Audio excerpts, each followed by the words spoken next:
One flies around on wings and makes witty quips. The other has a metal arm and does zany flips. Both went through a crazy event called the Blip. They're the Falcon and the Winter Soldier. Yeah. I thought you said we were going to freestyle rap. I don't know what that was. That was good, but it was not a freestyle, my friend. There's the appropriate crickets for that.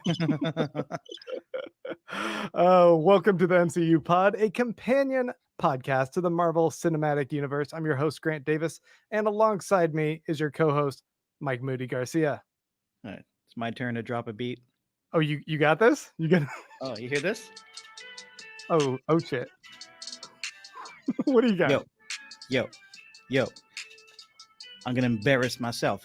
His name's the Winter Soldier with a vibranium bicep. His fly homie is a Falcon, and my man's got his mindset. The weight of Cap shield. Like, is this for real? But yo, here comes Zemo, gonna get his whole shit wrecked. Word. Peace. Respect to Ralph Boner.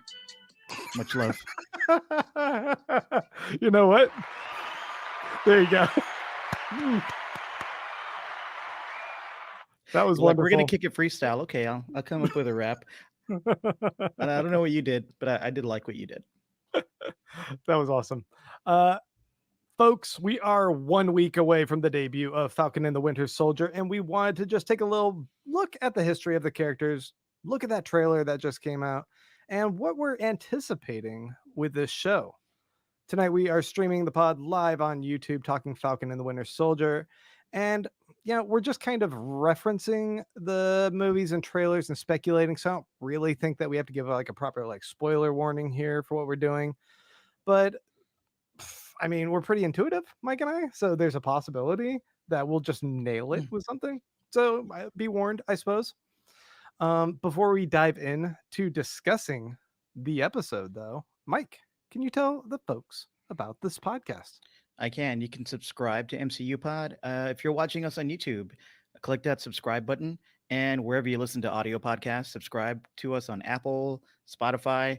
You can just go to mcupod.com, rate and review us on Apple. And again, if you're watching us live, toss us some comments and questions in the chat. Be sure to type capital POD, P-O-D, if you want us to maybe mention your comment later on in the show. Yeah. I wanted to also note that we just went live. Well, I mean, technically it was up, our Patreon. We had our Patreon up for a bit, but I never did anything proper with it.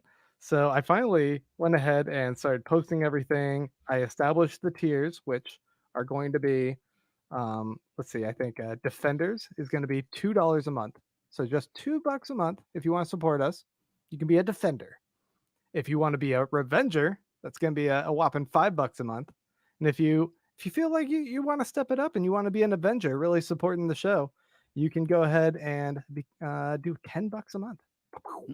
So if you want to go support this little podcast, if you like what we're doing and you want us to keep doing it and you want to, help creators create, patreon.com/MCUpod. You can go there and make your per month pledge and help support our little venture here. We'd appreciate it so much. And that's once again patreon.com/MCUpod. All right, do it. We got business to attend to. Yeah. And oh look, people are popping in. Hello, Nicole. Oh, hey, Nicole. She was on Chicago. All right, those guys were watching Star Trek Pod last night. Hey guys. Yeah, I missed out on Star Trek Pod last night as well. It was we do other podcasts, by the way. There's Star Trek Discovery Pod, which Mike and I do. We also do Star Wars Pod. Well, Mike mainly does that. Sometimes I pop in here and there. And you should go check those out as well. Hit subscribe on those. We appreciate all the support there as well. Mike, you were not here last week for our WandaVision finale discussion, and that was a roller coaster of a show, and I wanted to get your thoughts on it. Oh wow! I'm gonna let you be full screen for this. Oh great, WandaVision finale. Okay, I'll try to keep my take as short as I can, since I'm sure our listeners have seen like a deluge of takes about this show by now. But it was a bit of a letdown. It wasn't a huge letdown. I'm just talking about the finale, I guess. it was a bit of a bummer to see what such an experimental yet like mass appealing series to see it like end in such a conventional way. Um, but I suppose I was really just let down because of my own expectations, right? I still think the series was really good and something of a high watermark creatively for Marvel. And there's something to be said for that after like dozens of movies and projects, right? They've put out so much content, and this was something of a creative high watermark. This was so cool, and so experimental. So overall, I really love the series. I just think the finale was a little too conventional and lukewarm for me, but I still thought the performances from the main cast were very strong, and I can't wait to see them all again. Um, Also, shouts to Ralph Boner. That was a marvelous troll job. A perfect troll job by the creative team. I mean, I tip my hat to those shit kicker gods. That was so good.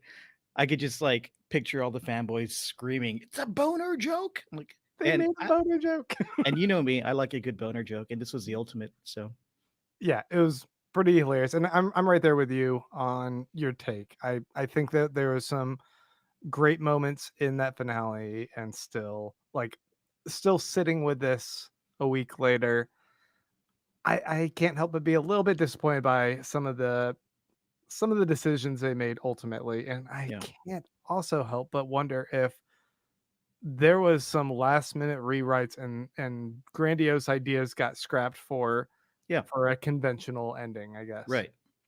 Which Yeah, it just felt like they were going on this really experimental trajectory and diving into some really deep adult themes, and then all of a sudden, those things were still there at the end, but they were really pushed to the margins. And what rose to the top was just kind of a CGI superhero fight between our two characters. But I don't know. Even with those fights, there was still some depth going on in the conversations back and forth, but it wasn't to the level of the heights of the season at all. But yeah, right, eh, right. Takako says her husband fully agrees with you. right. Um, so this is our first foray into what the MCU is looking to do in television, and we're right about to embark on venture number two with the Falcon and the Winter Soldier. So we only have one show to kind of really base this off of, but I'm kind of wondering what your feel is for the MCU's take on telling their stories through television. Everything I saw from WandaVision and some of the stuff I'm reading from the creative team for our next show, Falcon and the Winter Soldier, I think it's good, man. I think um WandaVision already the most successful Marvel TV show. This is Kern's right. Yeah. Um, but I think we're on Disney Plus, and with the longer like spending more time with these characters in their own series, I think it's giving these new creators like a space to really delve into something a little deeper, right? Like Hmm. with WandaVision, we really, really, really, it was just a huge meditation on loss. Also, really self referential and kind of a cheeky tour through TV history. And it was so layered. Like it's a type of show you can go back and the rewatchability is baked in, right? Hmm. Not just with Easter eggs, but just with so much cleverness visually and in the script going on. You can watch those episodes of WandaVision and see something every time. And everything I've been reading about the Falcon and Winter Soldier, which we're going to talk about in a little bit, like the show's going to be diving into some substantive social issues when it comes to these two characters. So that's pretty interesting. Like it's not something you'd Right. see in the movies. Yeah, and that was kind of that was something a little bit lost on me with the trailer, and we'll play the trailer here in a minute, so we can kind of comment on that as well. But I think that in just watching, getting the feel for what Winter Soldier was going to be initially, I was like, I'm not really sure what they're doing aside from this looking like some sort of Jack Ryan show, right? And Hmm. it's international terrorists, and they got to take them on or something. Um, But it does I do agree, it does seem like they do have something heavier to address with this upcoming show, and the long form storytelling of Wanda and Vision and getting their relationship fleshed out more, I think it enriches the storytelling and does a little bit more justice to what comics do, because comics, you get a single issue and you get so much story in a single issue, let alone an entire graphic novel trade. And sometimes a lot of that's missed because they're trying to cram a lot of story into 3 hours if it's extra long and beefy like Endgame. But a lot of these are shorter than that, and so it's just like these little glimpses. That's why I always think television is such a fantastic medium for telling these stories and really going much more in depth. Which brings us to the Falcon and the Winter Soldier. I was going to go ahead and read a little bit about this so we could discuss it. First off, from the Disney website, here's their little synopsis of the show. Following the events of Avengers Endgame, Sam Wilson slash Falcon, played by Anthony Mackie, and Bucky Barnes slash Winter Soldier, played by Sebastian Stan, team up in a global adventure that tests their abilities and their patience. In Marvel Studios' The Falcon and the Winter Soldier. An all new series is directed by Kerry Skogland, and Malcolm Spellman is the head writer. And this debuts March 19th, 2021. Um, so Carrie Skoglund has a huge IMDb list of TV shows she's directed.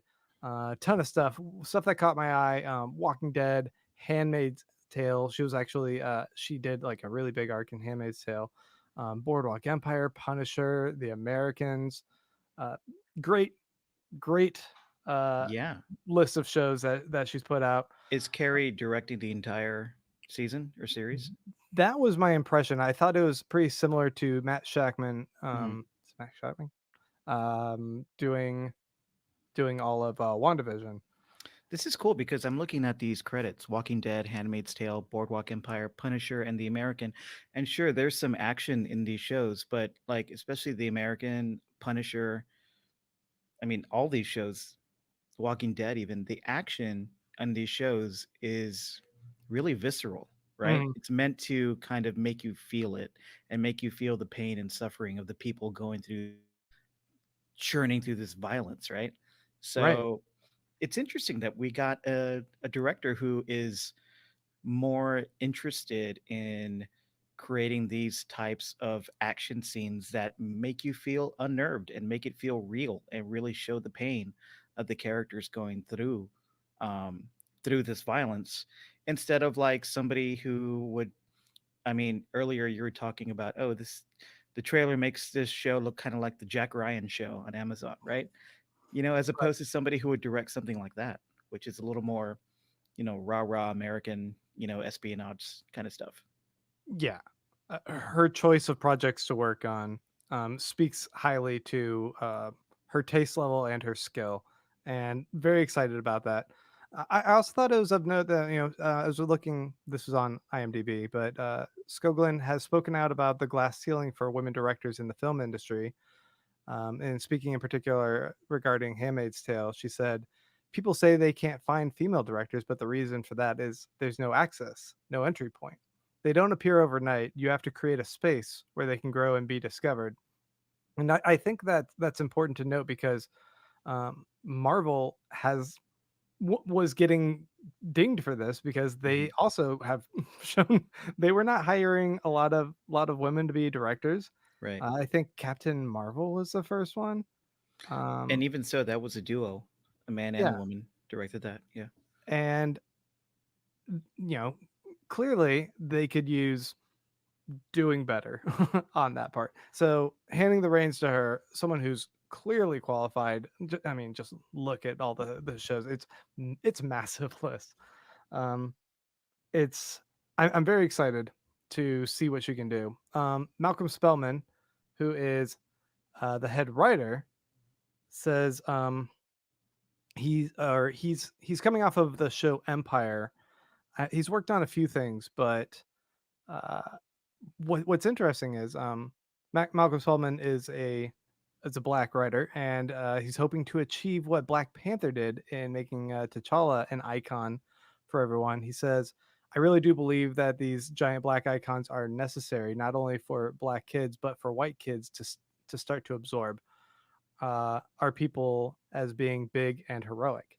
And that I think also gives us a bit more of a lens into what they're looking to do with the Falcon and the Winter Soldier here. Yeah, with Sam Wilson with the Falcon when he was first introduced to us on screen in it was Winter Soldier, wasn't it? Yeah. Mhm. Man, that character was so grounded and so cool and so interesting, and it seemed like they were really building something iconic with him. And then in the next few movies, there's so much going on in Civil War. Even though it was a Captain America movie, he's just kind of shunted to the background, and he's just the buddy, right? And yeah, Right. there's some fun stuff between him and Bucky, but there's nothing to the kind of emotional level that we saw in his debut movie. So I've been waiting for like four movies for Marvel to build this character up in a way that feels weighty, you know. Mhm. And because I know Anthony Mackie has a lot of charisma and he's a good actor and he can take it on. And have you seen him in his Spike Lee work? I mean, he's so good. So I'm really glad that we're matching somebody with his talent and with his charisma with a writer who seems like he really wants to create an iconic character. Not only with both of these guys, but I would think mainly with the Falcon, since he was the one who the Cap passed the shield onto in Endgame. Right. And, Nicole comments here, I love that as a black woman, it's empowering to see black superheroes. Yeah, And I mean, I agree. I think that what they're actually going to tackle here with this show is a lot of important commentary on race and what that means, especially with Captain America passing on the shield to Sam Wilson. In fact, as well as looking at some of the notes that people have given in interviews about this touching on things that were less comfortable and weightier issues, such as what kind of person should hold on to the shield and what does it mean to do so, given the racial history of America, and how African Americans would feel about how an African American rather would feel about being Captain America or not. right. Um, and I think that we're also seeing that there's a sort of a jockeying for the throne, I guess, in a Hmm. way where we are seeing there's going to be another character who's also donning the Right, outfit of Captain America, a white guy, right. whereas Sam's going to be the one who inherited the actual shield and got the blessing of Steve Rogers to like, hey, carry on this legacy. And where those elements are going to meet is going to be fascinating for the story. Even if the show doesn't dive as deep as it could or nearly as deep as it could into this idea, just bringing it up and showing it on screen is kind of remarkable Mm, because the character who we're going to see officially, quote unquote, officially in this show, take on the shield and take on Cap's, costume right. is a character that is propped up by the U.S. government, right? It's like the U.S. government's version of Captain America after Captain America's gone. It's gonna be But Wyatt Russell, Wyatt as Russell, John F. Walker, the military successor to Captain America, created by right, the US government. And Wyatt right, and Russell is the son of, Kurt Russell and oh, Goldie right Hawn. on. So yeah, there's going to be this, star spangled white guy who's backed up by the legitimate government, Mhm, saying this is your new hero country, but the real hero is going to be this guy that no one really knows, the guy who's left the military, a guy who's been doing the hard work on the ground, it's been through this shit with Cap, and who legitimately inherited Cap shield, and he's a black man. It's gonna like just putting that on the screen for Marvel fans to take in.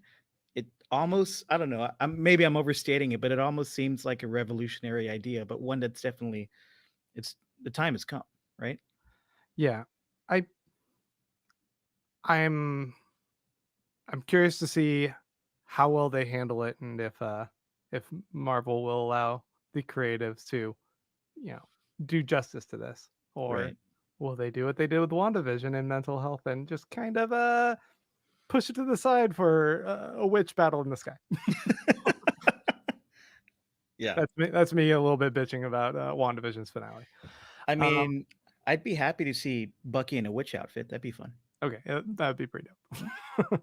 I think that they're going to be um, dealing with uh, Sam trying to grapple with the weight of what it means to kind of walk in Captain America's shoes. Because one thing that's notable is he doesn't have the superpower Right. of Captain America. Captain America went from scrawny to a superhuman, all the abilities like dialed up to 10, and he doesn't have that. He's a regular guy who's got a great skill set in flying in a very custom uh, winged suit, but how does he translate the ideals if he doesn't also have the superhuman ability in an era of a bunch of new superheroes? And I think that'll be interesting to see how they navigate because um, he's going to be surrounded by villains that are dangerous, and Right. he's going to have to confront other people that are his allies who even Bucky, he's got a metal arm and he's also got super strength and super speed. So, Yeah. oh, Yeah. Bucky is trained to be a killer, has super arm, has a that metal arm. Isn't it a vibranium arm at yeah, this point? Yeah. yeah. An indestructible arm. Imagine what he can do. I'm just Um, imagining. Um, they also talked about how they want to have there be a little bit more exploration of the blip and how that in a way kind of relates to what we currently went through in 2020 and still ongoing with the pandemic, and how this is a global issue that all of us are trying to come to terms with. And so I think they're finding a little bit of a thread of relevance in shared trauma and how you kind of tackle and address that. We saw little glimpses of this with Monica Rambeau in WandaVision, and that's rife for further exploration. yeah. If you think back to 9/11 and the art that that inspired, or the best art that that inspired, Battlestar Galactica was all about post 9/11 tension, right? Hmm. And I think even the leftovers to some extent was about that collective trauma that we all dealt with for over a decade. So it's, and those are great shows, and that kind of collective trauma can really inspire some really deep art that we can all connect to. So just to see something like this, something that could have just been a pop action show, and it will be that, but it seems like it's aiming for something deeper. To see something like this pull from not only the themes of the global crisis of the pandemic, but also of the global social that we've been undergoing the past several years, and working that into its themes. Again, it seems pretty profound. True. Well, do you want to go ahead and check out the trailer? Let's watch it. Let's do this.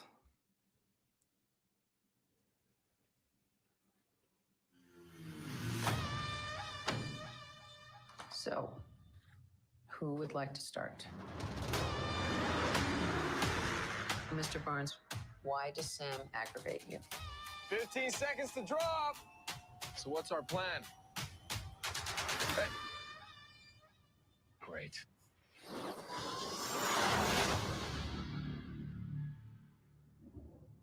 Superheroes cannot be allowed to exist.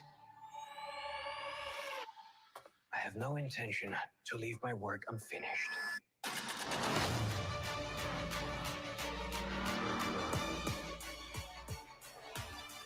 The world's upside down right now. Where do we start?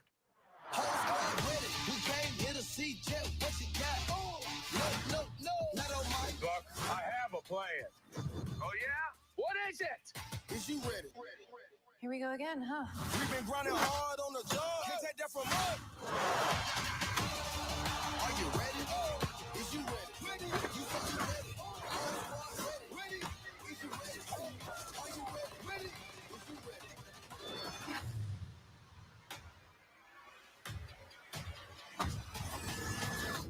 That little girl kicked your ass.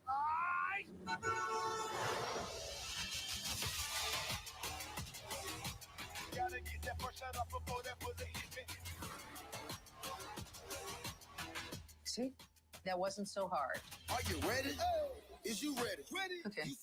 What are you doing? Are you having a staring contest? Just blink.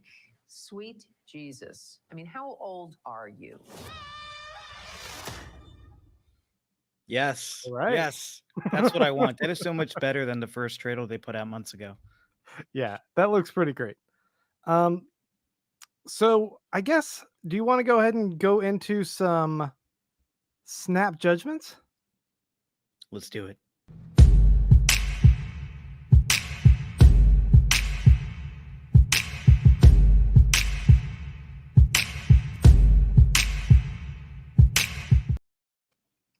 Take it away, Mike. What is your snap judgment on this? All right. This looks a lot more, it looks a lot more colorful, a lot funner, and a lot deeper than that first trailer they put out months ago, right? It looks like a lot of fun. It doesn't necessarily speak to. The Falcon and the Winter Soldier just dropped in.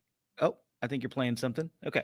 It doesn't it doesn't necessarily speak to like all the social issues that we were talking about that the creators are bringing up in interviews, but um it does speak to the idea that a little more depth in this show. It's not just going to be wham bam action because even the action in the show does feel a little more realistic than what we've seen in the Captain America movies. You know, Right. it doesn't feel necessarily like you're right in it like Jason Bourne style, but it's a nice medium between that like super shaky cam in your face action to where like you're getting sweaty watching it and the type of CGI infused action that you can't get close to in like a movie, right? It looks like shit that you can really enjoy. And what building upon the tension of these two characters is cool. It's a little expected. I hope that it feels genuine and not just kind of like a gag that's going to run throughout the series. True. But I mean, I host a podcast that's going to cover this show, Grant, so I like it. That's your legal obligation. Mhm. Yeah, I'm right there with you. I'm excited about the potential for this. It's going to be 6 episodes, and each is going to be about 40 to 50 minutes. So it's like we're getting about like a 2-part movie series here. A lot of time to explore w- what's going on with their relationship, how they're grappling with this post blip, post Captain America world, how they kind of pick up the reins and see if they can bear the weight of what Captain America was trying to do for the world.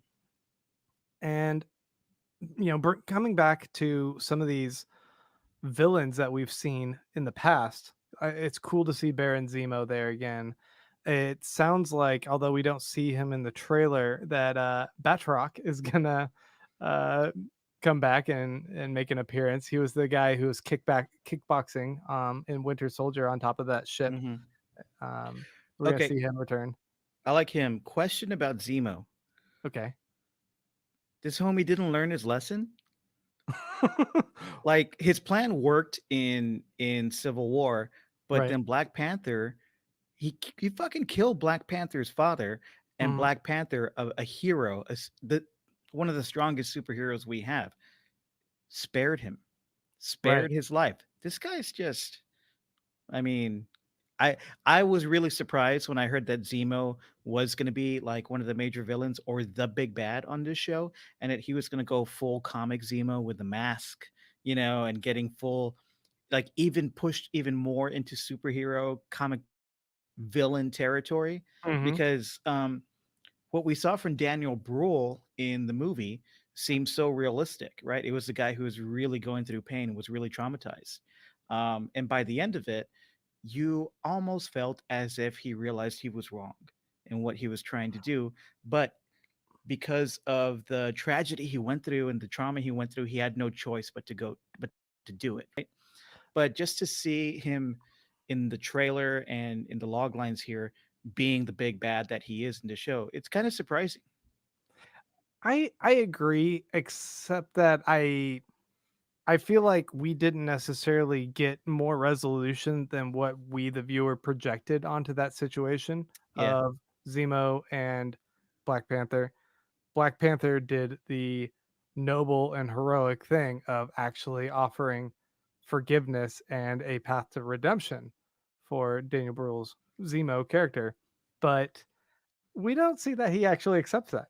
Like Panther stops him from killing himself, from committing suicide, and saves that guy's life and says, "No, not today."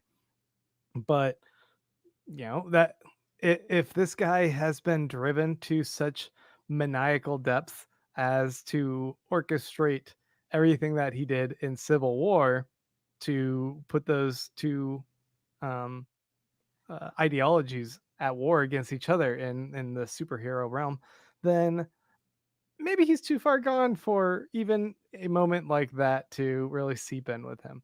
It yeah, works well for us, and it works great for Black Panther's character um, as an arc in that movie and that story. But true. yeah, I guess I'm hoping that maybe they'll bridge that gap a little bit and explain how we went from where we left off with him there to what's going on here.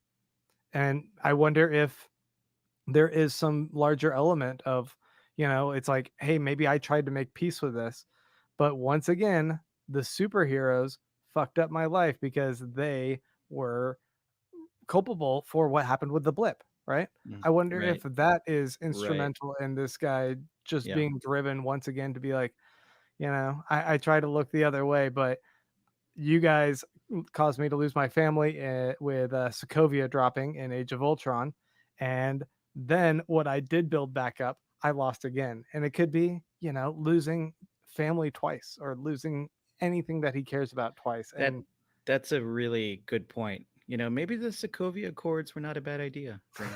I don't know. oh, you team Iron Man now? Oh Mhm. no.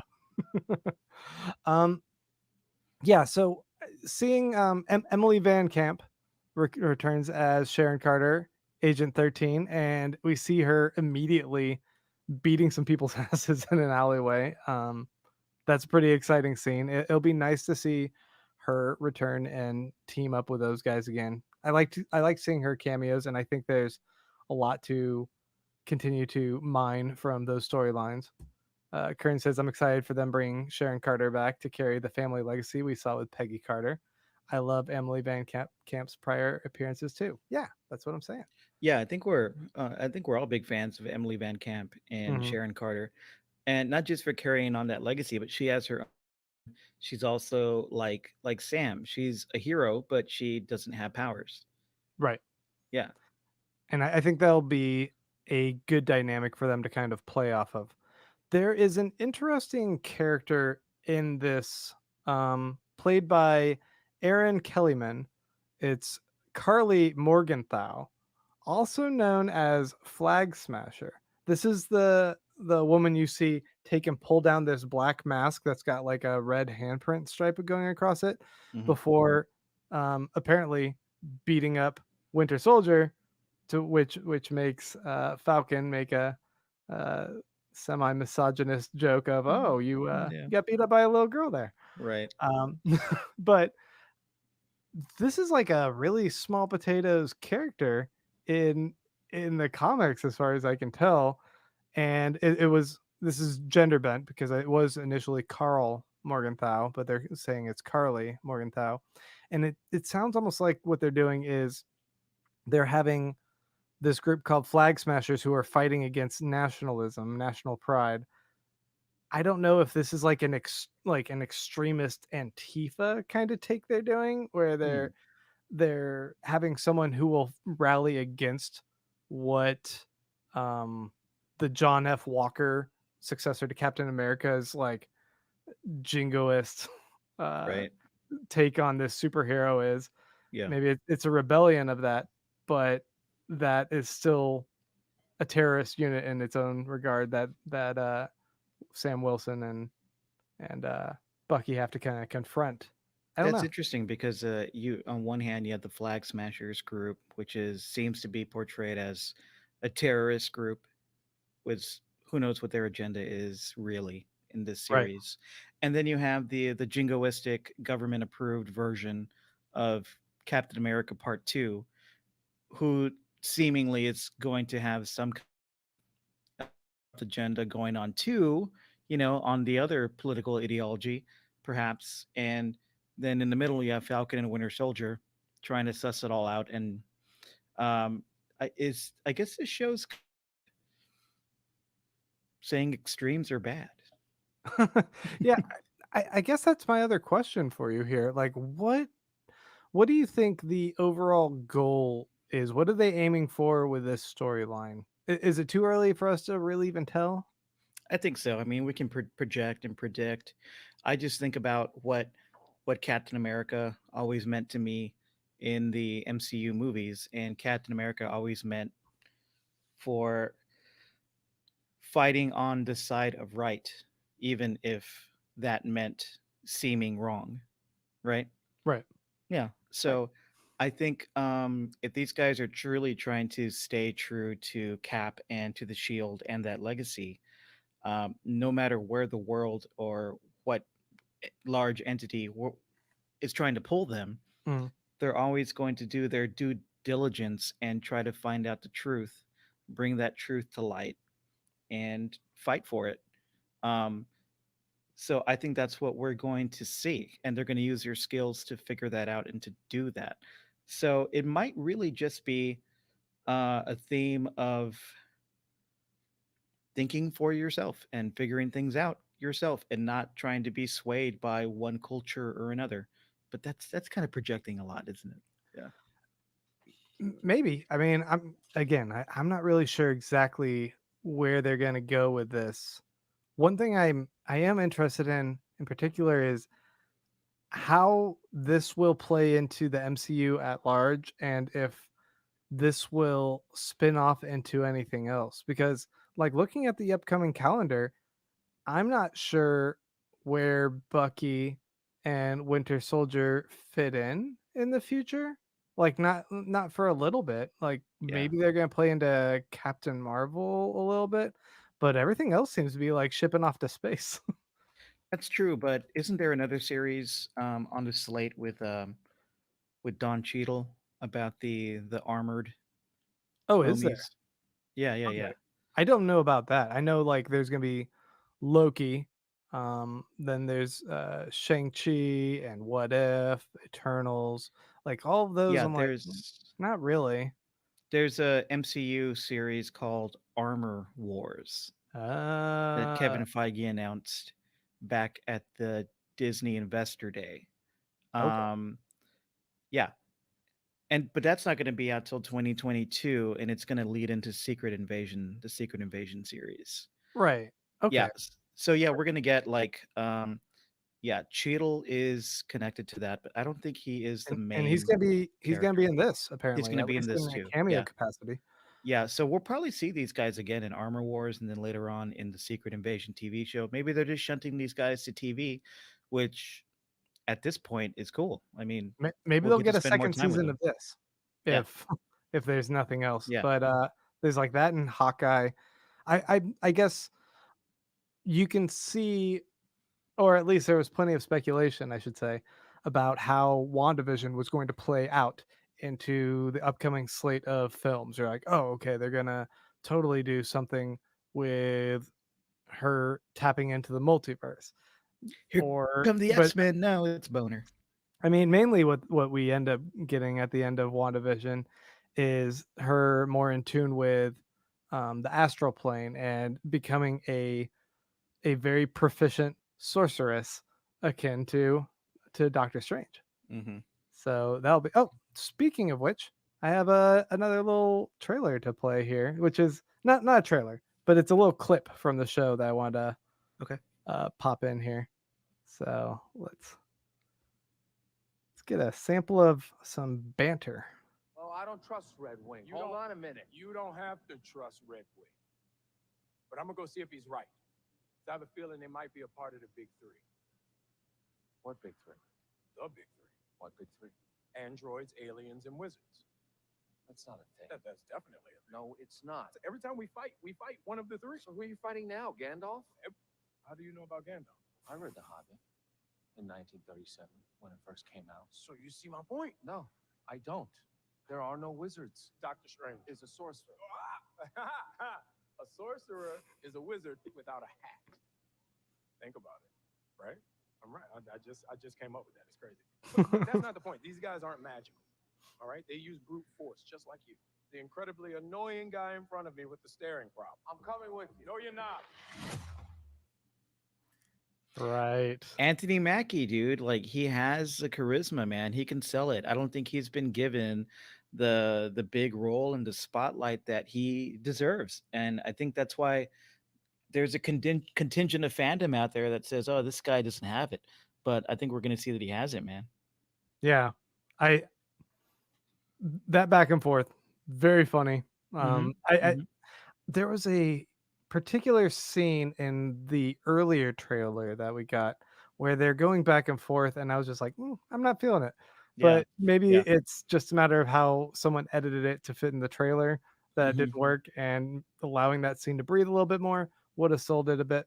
But watching this right here, I'm like, oh yeah, these two, there's there's this sense that they're already brothers, right? Like Mm-hmm. there's a respect for each other, a love for each other, and also just a hatred of each other. Like, shut the hell up. Yeah. And I like that just kind of back and forth that has a little bit of bitterness and sarcasm throughout it. Yeah, I'm gonna drop in one of these comments here. Oh yeah. John Kellen says Falcon and the Winter Soldier is shaping up to be the superhero odd couple. Yes. I think that's dead on. Oh, and speaking of Armor Wars, I guess that's where they're planning to introduce Riri Williams, according to Will Morris. Oh, That'd is be that pretty sweet. Ironheart? Yeah, yeah, yeah. Yeah, yeah. That'd be pretty cool. Hey, Um, yeah. let's talk real quick source material. I don't know if you have it on your rundown, but do we know where this is pulling from exactly, or how are you familiar with the source material, like OG Cap in the comics, and when we got Wilson I using the mean, shield? I haven't dived into that much of Bucky or Falcon Hmm. stories, so this is gonna be a little bit new territory for me.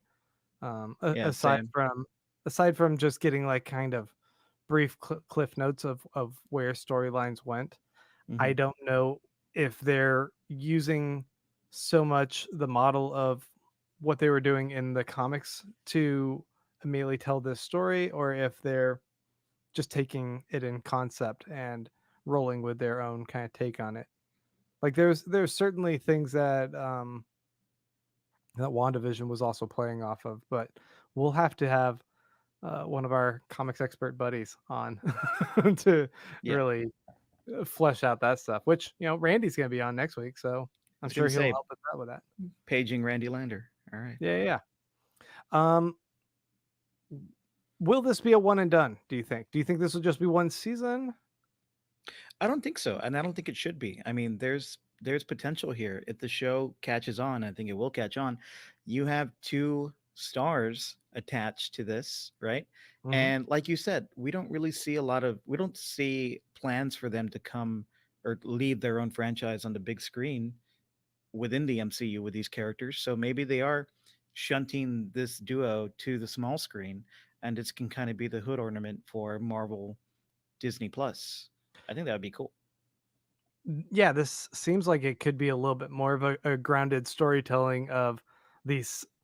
it's basically what Agents of Shield wanted to be. Yeah, It actually right, had the backing and full blessing of Kevin Feige and gang, right. but Yeah, nope. They were you're right. shoved off to the side and Yeah. ignored. You're right. Yeah. Especially that scene you just played, because there they are, like, annoyed that they have to deal with all these super metahumans or whatever. Mhm. And that's kind of what Agents of S.H.I.E.L.D. was kind of supposed to be. Like, here we are, the normal guys with guns who know a little bit of karate, but man, fucking Thor, you know, he has to fucking ruin New York City and we have to clean it up. Yeah, I mean, I definitely think that it was kinda like Agents of Shield going, "Hey, can we use this character? No. Okay, how about this character? No." Scroll way down to this, like, not even D-list, just this F-list character. You can have that one, Yeah. That but we being might said, pull him back. that being said, I did enjoy that show for what it was, and they did give us Peter McNichol as an Asgardian, so that's amazing. That gets your blessing. Hmm, hmm. All right. Well, I think that's about it for what I wanted to cover on this show. Do you have any other like closing thoughts on this show? This is my most anticipated Marvel series because on the surface, it seemed like the most conventional one, but the more I read about it and the more I see, it seems like it's going to be packed with a few uh, of some unexpected themes and surprises and charms. And I kind of felt that. I was like, this can't just be a conventional action thriller. They're going to do something a little different with it.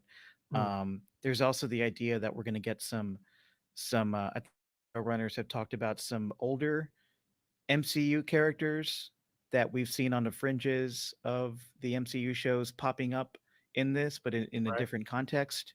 So that excites me too. So yeah, I'm super excited for this. Yeah, we're gonna find out with next week's episode. I don't know if it's gonna be a 2 episode debut. I'm Mm. pretty sure they'll just do a one. If But it's an hour, yeah. yeah, I want to say thank you so much to everyone who tuned in live on our chat. If you have just been listening to our podcast and want to join live, we do a live stream every Friday night at 9 p.m. Central Standard Time because we're here out of Austin, Texas. And we'd love to have you guys come join us. You can go to our YouTube page, which you can find if you go to mcupod.com, or you can just go to YouTube and type MCU Pod. You'll probably see us on one of the top links, hopefully. Um, you can go there, you can subscribe, and you can follow along with us. If you hit that notification button, that little bell icon, then as soon as we go live, you just get an email. So maybe that's also a little bit helpful. Mhm. Um, Once again, you can also help support this little project that we're doing by going to patreon.com/MCU pod. There you can make a per episode pledge, or not a per month pledge, rather. So you can give us $2, $5, or $10 and join the Defenders, Revengers, or Avengers, whichever team you want to be a part of. We're going to try and do some bonus exclusive content just for you patrons to say thank you so much for supporting this project. And next week is going to be the premiere of Falcon and the Winter Soldier. It comes out Thursday at midnight or like 1 p.m. I don't know. You have to 2 a.m. or something. Yeah. yeah, well, depends on your time zone perhaps. But when it comes out, go ahead and watch it right away and then come join us over here. And we're going to bring on friends to join us in discussing all of this again, like we did with WandaVision. Ended up being a lot of fun. Mike, where can people find you? You can find me at Mike Moody Garcia on Twitter and Instagram. And as we mentioned earlier, StarWarsPodHQ.com. That's my new Star Wars podcast that grants on every now and then. We're going to have a new episode coming up this coming week. So check that out. StarWarsPodHQ.com. Yeah. You can find me at Baron Von Grant. And I think we're out. We're going to see you guys next week at 9 p.m. Central. Thanks again for tuning in. We love you. 2,999.